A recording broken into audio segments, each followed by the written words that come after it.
Salam sejahtera. Selamat petang. Harap anda semua sedang menikmati hujung minggu dengan ceria bersama keluarga, ya. Dan kepada ahli-ahli WITA, saya ucapkan selamat maju jaya, ya. Semoga kita dapat menempuh satu lagi fasa baru, new normal, dengan tabah, ya, dan kuat. Saya Madam Tati Hani Zulkifli daripada Persatuan Wanita dalam Urus Tadbir dan Teknologi Malaysia atau Women in Governance Technology Association of Malaysia, juga mewakili syarikat Nomasuh Consult. Pada petang ini ingin berlive chat dengan anda semua, ya. Saya akan membicarakan, ya, berdiskusi, ya, tentang satu topik yang menarik, yang bukan baru, ya, popular, iaitu e-commerce, ya, perniagaan e-commerce. Saya ingin berbincang dalam bahasa Melayu, ya, pada petang ini. Sebelum itu, sebelum saya lebih lanjut lagi menceritakan tentang bagaimana, mengapa saya ingin mengetengahkan topik e-commerce, saya ingin memberi sedikit sebanyak penjelasan tentang apa itu e-commerce, perniagaan e-commerce. Untuk secara mudah, ya, secara ringkas, definisi e-commerce ialah melakukan perniagaan ataupun aktiviti secara online. Jadi apabila kita bercakap tentang e-commerce, ia satu tools ataupun pendekatan, approach yang menggunakan internet, ya, yang dilakukan secara online untuk sesuatu perkhidmatan. Justru bidang ini, ya, pendekatan ini telah dikenal pasti dapat membantu usahawan untuk memasarkan produk mereka, ya, agar lebih luas pemasarannya, lebih lagi mendapat tumpuan pelanggan. Jadi seharusnya, ya, seorang usahawan perlu tahu, ya, bagaimana menggunakan kaedah pendekatan e-commerce untuk melariskan produk mereka. Jadi sebelum ini, ya, kalau dahulu usahawan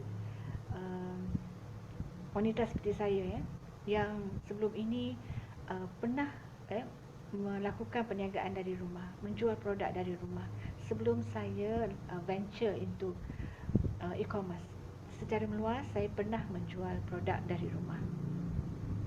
Saya dapati kalau dibuat perbandingan, tentulah perniagaan menggunakan pendekatan e-commerce ni berkesan, ya, menjimatkan kos, ya, menjimatkan masa dan mengurangkan risiko seorang usahawan. Kalau dulu usahawan menggunakan menghantar, ya, flyers, ya, photostat flyers, ya, berpuluh-puluh, kemudian kita edar ke rumah, ya, produk kita. Tapi kini ia tidak lagi, ya.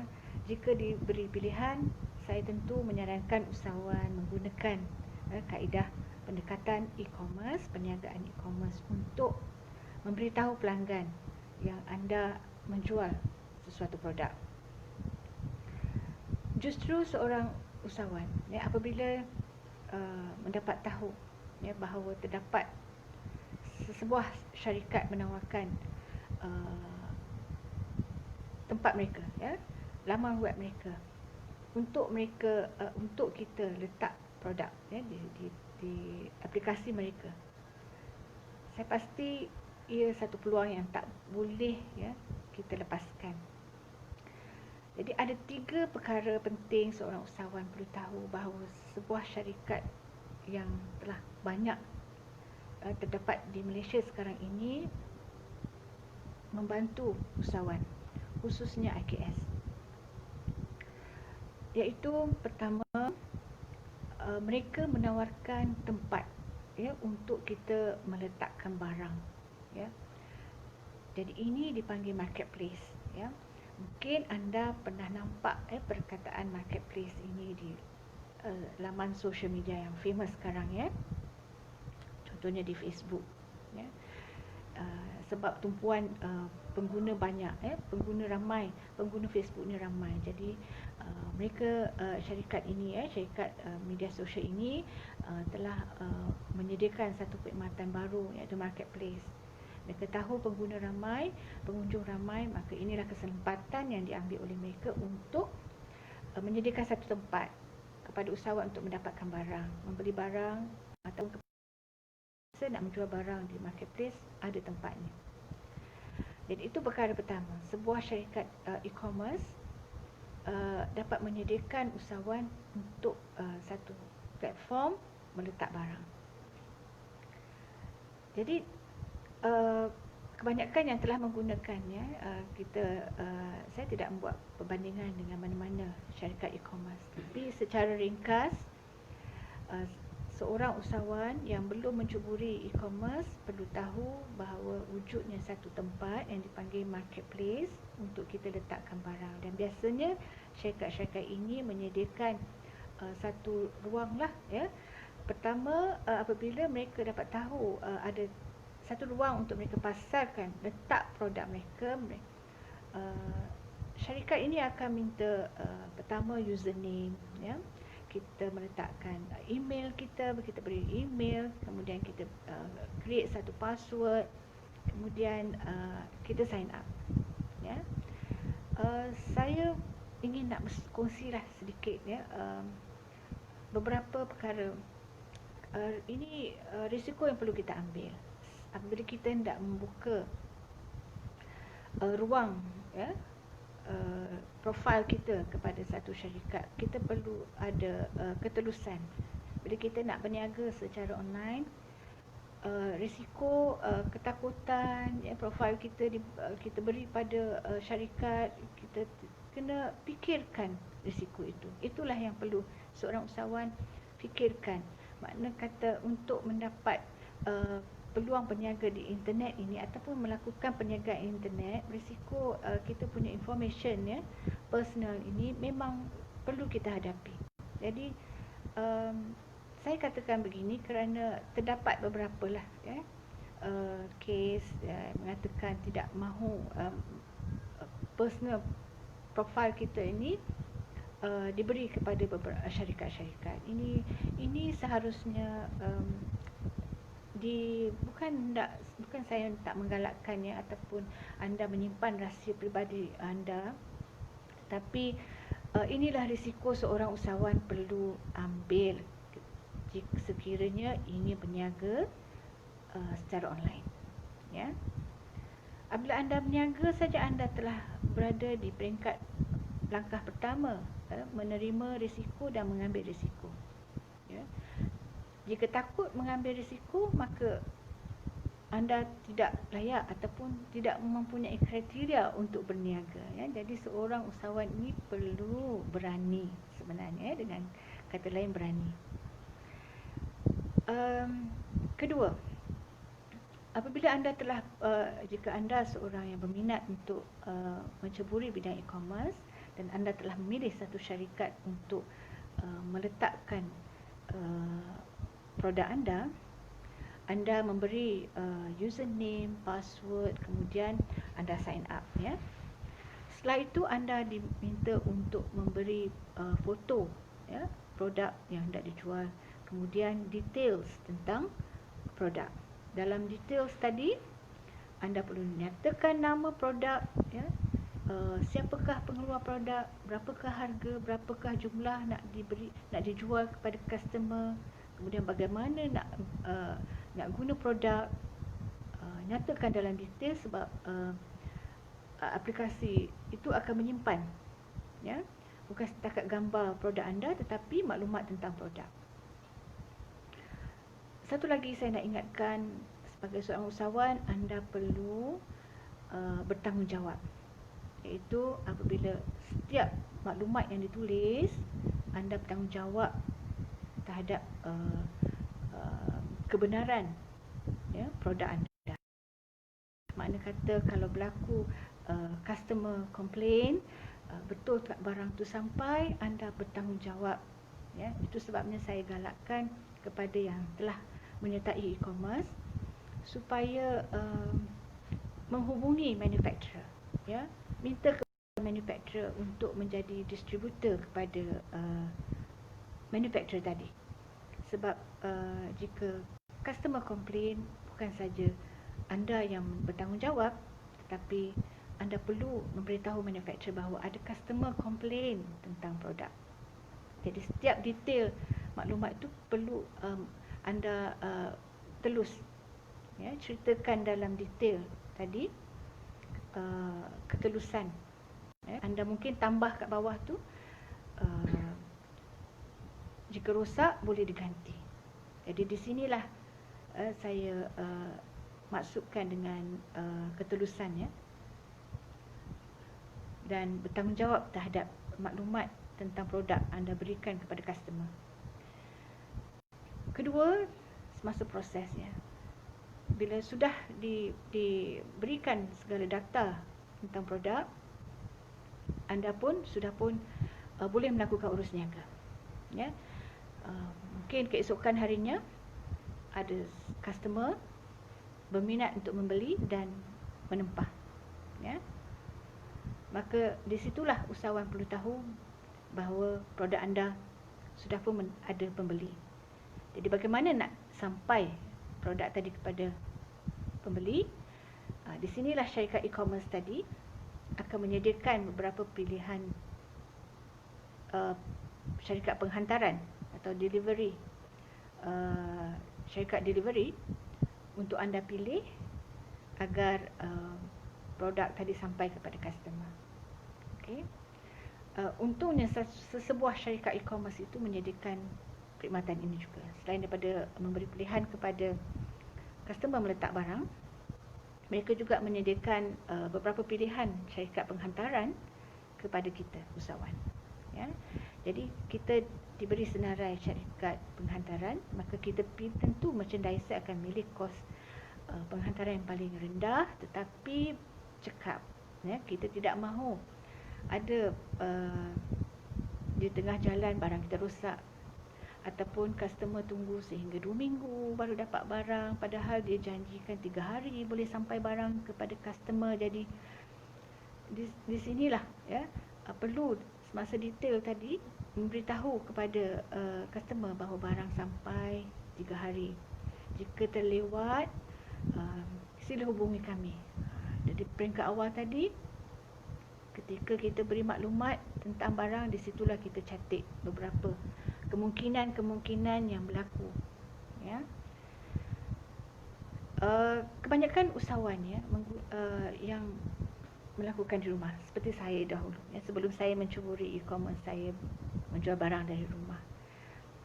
Saya menggunakan SMS, saya gunakan telefon, memberitahu pelanggan bahawa barang akan sampai, nombor motor sekian nombor. Tapi kali ini dengan adanya e-commerce, tentu syarikat tadi akan menyediakan satu perkhidmatan penghantaran yang terbaik. Mereka akan milih pekerja delivery man yang terbaik, yang cekap, yang cepat, yang jaga barang kita dengan baik. Jadi tidak mudah rosak ketika sampai kepada kita. Justru yang penting kat sini, saya nak ceritakan bahawa memang terdapat banyak syarikat-syarikat penghantaran yang famous sekarang ini. Kita ada kita ada Pos Laju, Easy Parcel, banyak sekarang. Cuma bila kita pilih secara individu, kalau kita buat sendiri di rumah, kita kena pilih, kita kena masuk apps, dan kita kena masukkan data nama kita penghantar, nama penerima, alamat kita, alamat penghantaran, itu semua dilakukan sendiri jika kita buat perniagaan sendiri di rumah. Tetapi melalui perniagaan e-commerce, kalau kita berdaftar dengan syarikat e-commerce, mereka akan buat semuanya. Setelah setelah proses kedua delivery dilakukan oleh syarikat e-commerce, tentulah apabila barang sudah customer sudah setuju untuk beli barang, maka mereka disuruh bayar, ya. Di sinilah syarikat e-commerce tadi akan menyediakan satu perkhidmatan pembayaran secara online ataupun ya. Jadi di sini seorang usahawan perlu tahu bahawa mereka sudah sistem pembayaran secara online e-payment tadi mudah saja, dengan klik saja, ya. Kita akan dapat wang, ya, apabila customer dah setuju dan mereka bayar dengan memberikan maklumat, ya. Kita beri maklumat, kita beri account number kita kepada syarikat e-commerce supaya supaya customer tadi membayar secara online. Kalau tiga proses ini seorang usahawan tahu bahawa ia perlu, ya, perlu seiring, ya. Pertama meletak barang, kedua proses penghantaran, dan ketiga pembayaran. Sebuah syarikat yang e-commerce yang baik, ya, yang menghasilkan perkhidmatan yang baik, boleh melakukan tiga perkara utama ini. Dan inilah yang ada dalam perniagaan e-commerce yang disediakan oleh syarikat-syarikat e-commerce. Justru saya sebenarnya hari ini ingin berterima kasih kepada syarikat EBOS Teknologi Sdn Bhd, yang sebuah syarikat IT yang sudi membantu Wikta Malaysia, NGO saya, memberikan perkhidmatan e-commerce kepada ahli-ahli persatuan saya, ya. Foundernya Puan Angela mempunyai misi yang sama seperti saya, iaitu ingin membantu wanita memperkasakan semula ekonomi, ya, setelah berlaku lockdown, ya, PKP beberapa bulan. Saya berterima kasih kerana dia telah menawarkan perkhidmatan secara percuma. Kalau sebelum ini merchandiser perlu membayar RM75, ya, di luar, ya. Merchandiser luar perlu membayar RM75 yuran pendaftaran. Tapi melalui Wikta persatuan saya, ahli dan juga mereka yang berminat hanya membayar secara percuma, tidak perlu membayar apa-apa, ya. Bermakna syarikat telah pun menyerap RM75, ya, yuran pendaftaran. Jadi inilah kerja CSR yang mereka buat, ya, dan mereka bantu ke atas persatuan saya. Dan disebabkan oleh kemurahan hatinya, saya ingin alu-alukan usahawan-usahawan IKS untuk merebut peluang ini, berganding bahu bersama kami, ya, Wikta Malaysia dan EBOS Teknologi Sdn Bhd. Kerana inilah masa kami untuk membantu usaha meringankan kos startup, ya. Startup inilah yang dipanggil startup. Apa yang usahawan jika ingin join kami, hanya perlu membayar sebanyak RM2 kepada syarikat. Contoh, jika tudung, ya, berharga RM20, merchandiser membayar tudung yang dijual RM20, tetapi syarikat charge RM22, contoh, ya. Jadi RM2 tu pergi kepada syarikat, ya. Sebenarnya ini adalah satu charge yang murah, ya. Usahawan sudah pun mendapat pelepasan RM75 yuran pendaftaran. Dan bayangkan seorang usahawan yang berdaftar, ya, dengan syarikat e-commerce tidak perlu menanggung kos maintenance IT, ya. Jika sesebuah aplikasi itu dibina, banyak troubleshooting, ya, technical problems, maintenance problem yang perlu seorang programmer hadapi dan tanggung. Tetapi apabila anda berdaftar dengan Wikta, menanggung semua kos itu, ya. Jadi inilah saranan saya dan hasrat saya membantu usahawan IKS untuk memulakan perniagaan e-commerce. Jadi sedikit sebanyak kami telah membantu dari segi startup. Ya. Seperkara apabila anda telah memahami 3 proses utama sesebuah syarikat e-commerce melakukan perniagaan. Ya, pertama tadi yang meletak barang as a marketplace, kedua memberi perkhidmatan penghantaran, dan ketiga menyediakan perkhidmatan pembayaran yang mudah, berkesan, ya, tidak ada berlaku kerugian di mana-mana pihak. Contoh, justru seorang usahawan boleh melakukan perniagaan ini di mana-mana saja, di rumah, ya, ataupun secara sambilan. Jadi inilah kelebihan yang perlu seorang wanita ada. Ya. Perlu ketahui bahawa e-commerce boleh, perniagaan e-commerce boleh membantu kita untuk membina kembali perniagaan kita. Saya rasa topik e-commerce ini pada petang ini saya dah cover. Ada lagi beberapa perkara penting semasa proses yang lebih detail lagi semasa 3 proses tadi yang penting, mungkin saya akan kongsikan di live chat saya yang akan datang. Jadi terima kasih kerana sudi mendengar diskusi saya pada petang